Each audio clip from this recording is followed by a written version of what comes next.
basta você se opor ao governo de 12 anos para cá para te colocarem num balaio de direitista, e não existe direitista no Brasil, só existe ultradireitista, só existe radical. Como você se classifica? Porque te classificam de neoliberal, de fascista, de direitista, de ultradireitista. Como você se classifica? Esquerda, direita, centro, bicho solto? Bicho solto é bom. Bicho solto é bom. Eu acho que assim eu percebo na tua forma de criticar também, acho que a gente segue o bom senso, né? A gente quer, eu jamais fui simpatizante de algum partido, não sou simpatizante do PSDB, acho que o PSDB erra muito também, né? Acho que a gente procura seguir um caminho que o país melhore, né? Que a gente evolua como civilização, como sociedade, que a gente tenha emprego, que a gente tenha cultura e tal. Aí cada um vê isso de uma forma, né? Por um caminho.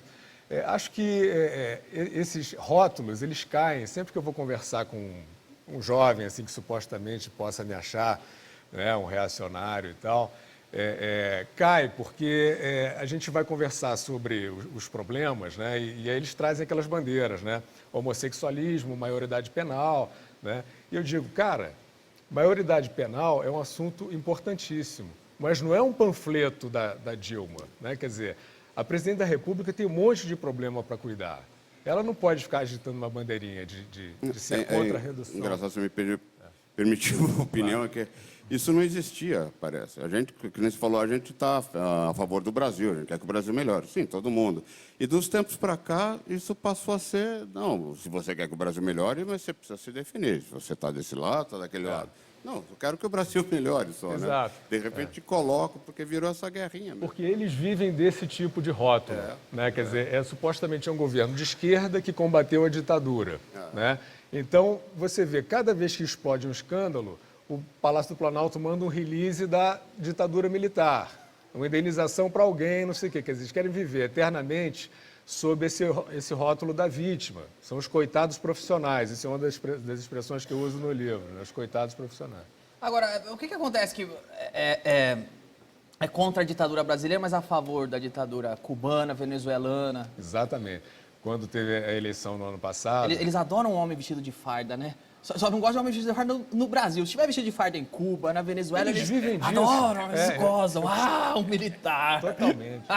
Eu costumo dizer que o PT vive da ditadura de 64 no Brasil, né? Porque eles são as eternas vítimas dessa ditadura e, no entanto, como você disse de uma maneira brilhante, eles são adeptos do autoritarismo de parceiros como Venezuela e Cuba. Você está me dizendo que, que esse partido vive da ditadura dos anos 60 e tem ditadura hoje vivendo deles?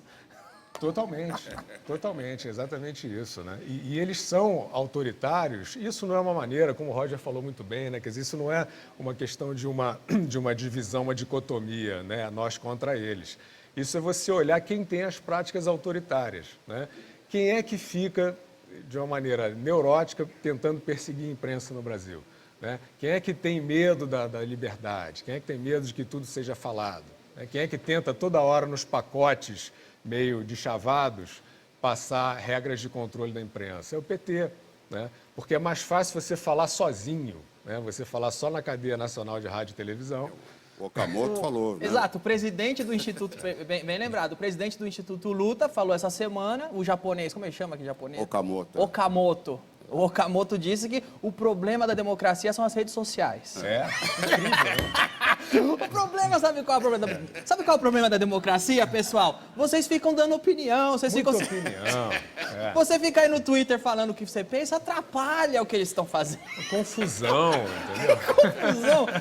O povo fica se manifestando, atrapalha a democracia, por favor. E é engraçado porque as mesmas redes sociais que são usadas, né, intensamente pelo partido com os seus exércitos de robôs, né, para difamar você, difamar a mim. E as Você pessoas... também sofre com os chamados MAVs, que são, Totalmente. são perfis fakes de militância, que se você critica qualquer coisa do governo, eles colocam na internet notícia que você fez isso, aquilo, aquele outro, mentem pra caramba. Entraram na minha Wikipédia e mudaram ela toda. A minha também muda ela toda. Botaram uma história escabrosa, que eu era parente de um torturador de 64. Você sabia que esses caras são pagos com dinheiro público, pelo Dinheiro governo. público, é tudo não é dinheiro militância que vai lá por livre e espontânea vontade, não. Danilo, a gente tem uns casos escabrosos, por exemplo, alguns jornalistas muito conhecidos tiveram esse mesmo problema que nós tivemos e tal, e se descobriu que a adulteração veio de dentro do Palácio do A Planalto. Mônica Waldvogel descobriu esses dias. Os caras entram no Wikipedia dela, mudam, alteram porque ela critica o governo, e é lá do Senado, é de dentro do Planalto. É funcionário público pago com nosso dinheiro para assassinar a reputação de quem critica o negócio. É incrível. Eu acho que um escândalo desses nos Estados Unidos, por exemplo, né, uma pessoa de dentro do Palácio do Planalto adulterando perfis de jornalistas que são críticos ao governo, não porque são contra o governo, porque são independentes, né?